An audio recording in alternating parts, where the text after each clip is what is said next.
Hello everyone, I wish you all are fine. So welcome back to my channel Kritika JNV, and today we are going to discuss the second part of NCERT class 7 chapter 8 wind storm and cyclone. So coming to the point, we will see regions near to the equator get maximum heat from the sun. The air in these regions get warm. The warm air rises and the cooler air from the region in the 0 to 30 degree latitude built on either side of the equator moves in. See what will actually happen. जो reason equator के near होता है, जो भी locations नज़दीक होती, वो सबसे ज़्यादा हीट सन से उन्हें ही मिलता है, और जो वहाँ की एयर होगी वो भी वार्म अप हो जाएगी, है ना. दिस इज़ नेचुरली कि suppose that this is the earth, okay, and here is the equator. ठीक है. सो अगर यहाँ पे सन है तो यहाँ से जो भी सन की रेज आएगी, जो भी हीट आएगी, तो वो यहाँ के लोकेशंस पे, जो भी इक्वेटर के पास का होगा, वहाँ पे ज़्यादा इफ़ेक्ट डालेगी, वहाँ ज़्यादा हीट होगी. सो वहाँ यहाँ ज़्यादा हीट होगा तो यहाँ की एयर भी क्या होगी, वार्म होगी. और एज़ वी नो कि वार्म एयर जो होती है वो लाइट होती है, हल्की होती है. सो दैट्स वाई जो वो क्या होता है, वो ऊपर की ओर राइजेज़ हो जाता है, यानी ऊपर की तरफ उठ जाती है. ठीक है, चली जाती है.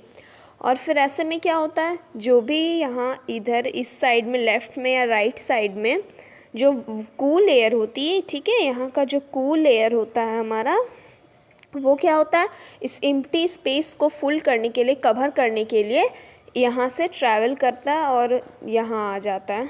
ओके, मीन्स जो भी, अगर ये इक्वेटर है हमारा यहाँ पे, सो यहाँ पे अगर इक्वेटर है तो यही होगा कि जो वार्म एयर है वो तो राइजेस अप हो गई, है ना. सो कूल एयर यहाँ से इसकी जगह लेने के लिए आ जाता है 0 to 30 डिग्री लैटिट्यूड के पास. Okay, let us see in a clip. So देखिए, आप इस छोटे से वीडियो क्लिप में नोटिस कर रहे होंगे कि यहाँ पे क्या है, हमारा सन है और ये हमारा अर्थ है ना. सो यहाँ पे जो अर्थ है, ये हम जानते हैं कि सन कांस्टेंट है और अर्थ जो है वो रिवॉल्यूशन करता है अर्थ के अराउंड, सन के अराउंड अर्थ रिवॉल्यूशन करता है, और साथ ही साथ अर्थ रोटेशन भी करता है अपने एक्सिस पे, है ना. सो ये जो एक्सिस पे अर्थ अपने मूव कर रहा है, तो उस मूवमेंट के दौरान जो ये सन की रेज आ रही है, जो हीट आ रही है, वो आप देख रहे होंगे ये इस घूमती हुई पृथ्वी के इस हिस्से में जो है वो ज़्यादा हीट आ रहा है. सो यहाँ क्या होगा, वार्म होगा एयर, और ये वार्म एयर जब वार्म होगा तो ऊपर की तरफ जाएगा, और तब इन साइड्स की जो एयर होंगी इधर इधर की, वो अर्थ के बाकी हिस्सों को कवर कर लेंगी जहाँ पहले वार्म एयर था. So this is what happens. Now next we will see about the 9th number point. At the poles, the air is colder than that at latitude about 60 degrees. The warm air is at these latitude rises up and the cold wind from the polar regions rushes in to take its place. In this way, wind circulation is set up from the poles to the warm latitude. So, see what will happening if this is the earth, suppose, and this is about the 0 degree equator, and this is 30 degree, okay, and moving on upper side ये फिर 60 degree है, and then 90 degree. फिर इस तरह से जो होती है, तो ये 0 to 30 डिग्री होती है, वो क्या होता है, वहाँ पे वार्म एयर रहता है जो कि राइजेस अप करती है, और फिर जो नीचे की होती है, फिर 30 के बाद ऊपर से 60 डिग्री तक, तो यहाँ पे क्या होता है, कूल एयर होता है, जो कि फिर मूव ऑन करके इसकी जगह लेने आ जाता है, जिसे हम विंड सर्कुलेशन कहते हैं. तो यही विंड सर्कुलेशन का जो होता है सेटअप होता है, जो कि पोल से, यानी कि यहाँ पे पोल होता है 90 डिग्री पे, तो ये पोल से वार्मर लैटिट्यूड से, यानी वार्मर लैटिट्यूड कौन है, 0 to यहाँ पे 30 डिग्री तक, तो यहाँ पे आता है, तो उसका विंड का सर्कुलेशन पोल से वार्मर लैटिट्यूड्स तक होता है.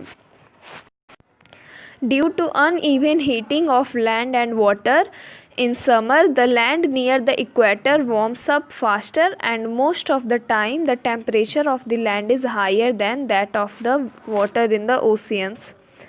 जो क्या होता है, अनइवन हीटिंग जो होता है, यानी अनइक्वल हीटिंग जो होता है लैंड का और वाटर का समर में, वो जो होता है उसमें क्या होता है, जो लैंड नियर रहती है इक्वेटर से जो भी लैंड नज़दीक रहती, यानी कि इस जो इक्वेटर के पास वाला जो ये लैंड हो गया, इसके पास वाले जितने भी मतलब एरियाज़ होंगे, ठीक है, तो उन सभी में क्या होगा, ज़्यादा वार्म एयर होगी, जिस पे इफ़ेक्ट डालेगा कि वो टेम्परेचर वहाँ का हाई होगा।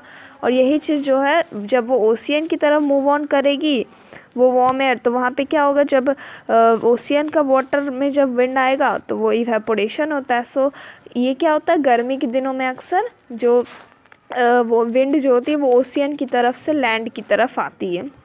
इन 11 number point, in winter the direction of wind is from the land to ocean. और देखिए यही होता है, समर में क्या होगा, समर में ओशियन से आएगी लैंड की तरफ, ठीक है, और विंटर में विंड जो है लैंड से ओशियन आएगी, ठीक है। इस बात को अच्छे से याद रखना है कि विंटर में, ठीक है, विंटर में जो विंड है, wind blow from land to ocean, land to ocean क्या होगा विंटर में, ठीक है, और समर में इसके opposite ocean to land blow करता है wind.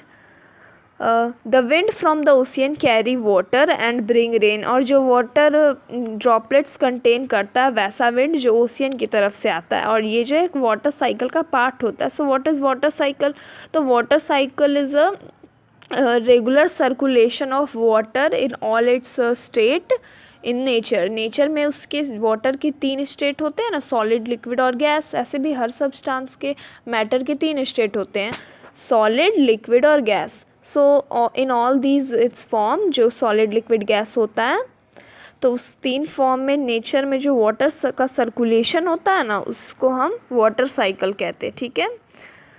So the monsoon winds carry water and it rain, और जो मानसून विंड होती है ना, यानी मौसमी हवा, ठीक है, मौसमी पवन, उसमें क्या होते हैं, ह्यूमिडिटी होती है, वाटर ड्रॉपलेट्स होते हैं जो कि बारिश लाती है। Okay, so move on next. The wind blow from the oceans toward the land in summer. These are called monsoon wind. So monsoon wind होता क्या है, तो जो wind ओशियन से है ना, ocean to from ocean towards the land, land के पास आती है ओशियन से समर में, उसे हम मानसून विंड कहते हैं। यानी समर के सीज़न में अप्रॉक्स मई टू जून के टाइम में जो ओशियन की तरफ से जो विंड ब्लो होकर लैंड की तरफ आती है ना, सो उस विंड को हम लोग मानसून विंड कहते हैं, ठीक है, और वो बारिश लेके आती है। सो दैट्स वाई उसके बाद जुलाई अगस्त में बहुत ज़्यादा बारिश होती है। बेसिकली इन इंडिया मोस्टली हमारा उस महीने में बारिश होता है। इन 15 number point, these are certain situations in nature itself that can sometime create disaster like thunderstorm and cyclone. They pose threat to humans, animal and plant life. मतलब nature में खुद, यानी ठीक है, इट्सल्फ, नेचर में जो है ना खुद भी इस तरह की बहुत सारी सिचुएशन बनाई हुई है जो कि बहुत ज़्यादा तबाही लाती है, जिसे हम नेचुरल डिज़ास्टर कहते हैं, ठीक है। सो प्रकृति में बहुत सारी चीज़ें होती हैं जिसे हम प्रकृति आपदा कहते हैं, जैसे कि थंडर स्टॉर्म और साइक्लोन, जो कि ह्यूमन, एनिमल और प्लांट तीनों की लाइफ पे एक तरह से बंदिश लगा देती, जो भी चीज़ होती है वो स्टॉप हो जाती है और बहुत सारा डिस्ट्रक्शन होता है। So these are the natural disaster like thunderstorm and cyclone which are created in nature itself. Okay.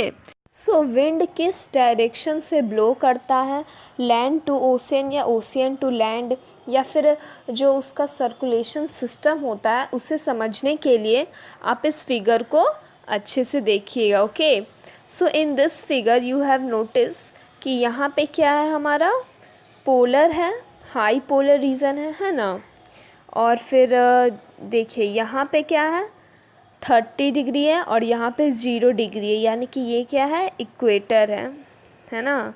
यहाँ पे हमारा इक्वेटर है और ऊपर के रीजन्स में जो है वो 60 डिग्री है। So in this figure you notice कि जो यहाँ पे 0 डिग्री है, यानी कि इक्वेटर का जो रीजन है, यहाँ पे क्या होगा, सन जो है सन की हीट्स डायरेक्ट कांटेक्ट में होती है, एंड दैट्स वाई यहाँ का विंड क्या होगा, बहुत ज़्यादा ही वार्म होगा और वार्म एयर जो होता है वो ऊपर ट्रैवल करता है। तो देखिए इस फिगर में क्या है, ये एरो जो है ऊपर की तरफ जा रहा है, तो इसका मतलब यहाँ का रीज़न क्या था, बहुत हॉट था, तो एयर भी हॉट था और दैट्स वाई ये ऊपर गया। और फिर जो यहाँ का जो टेम्परेचर था यहाँ का, वहाँ पे कूलर एयर थी, तो ये एरो नीचे की तरफ, यानी कि यहाँ से विंड इस तरफ ब्लो किया। फिर वापस से यहाँ का जो वार्म एयर था ये यहाँ गया ऊपर की तरफ, तो यहाँ एरो ऊपर की तरफ है। लेकिन यहाँ पे जो पोलर रीजन था, यहाँ क्या है, हाई प्रेशर रीजन है, यानी कि यहाँ बहुत ज़्यादा ठंड है। तो यहाँ पे क्या हुआ, जो वार्म एयर आया था वो वापस से कूल हो गया, इसीलिए ये वापस से, ये जो एरो है ये वापस से इस डायरेक्शन में आने लगा, यानी कि वो वापस से इक्वेटर के तरफ मूव ऑन करने लगा। सो यही जो है होल प्रोसेस होता है। 0 to 30 डिग्री में बहुत ज़्यादा ही टेम्परेचर हाई होता है, क्योंकि सनलाइट जो है डायरेक्ट आती है, तो वहाँ की विंड जो होगी वो ऊपर की तरफ जाएगी। और जो 60 डिग्री का विंड होता है वो कूल होता है, तो वो क्या करता है, वो वापस से उसकी जगह लेने के लिए उसके तरफ आता है, या फिर उसके आसपास कवर अप करने के लिए आता है। तो ऐसे में क्या होता है, जो इक्वेटर के पास का रीजन होता है वो वहाँ पे भी कभी कभी क्या लो प्रेशर रीजन हो जाता है। सो हम यहीं पे जानेंगे कि लो प्रेशर रीजन कैसे क्रिएट होता है।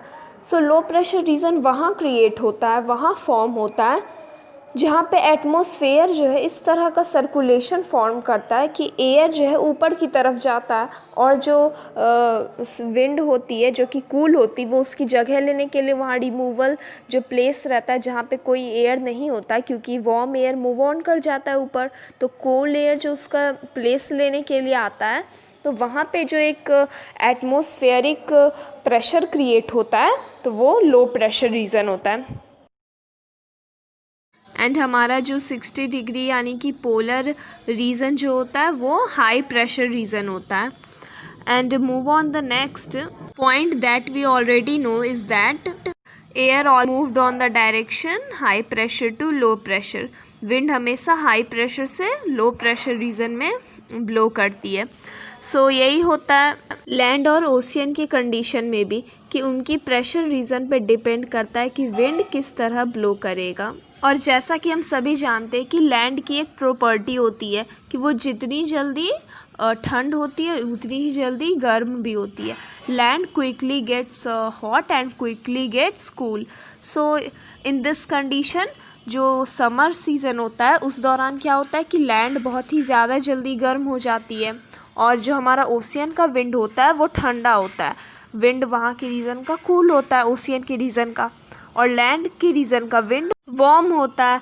एंड दैट्स वाई जो वार्म एयर होता है वो लाइट होता है, तो वो अपसाइड डायरेक्शन में मूव करता है, और तब ओशियन के रीजन का जो विंड होता है वो ठंडा होता है, तो वो उससे उसकी स्पेस लेने के लिए लैंड के डायरेक्शन में आता है।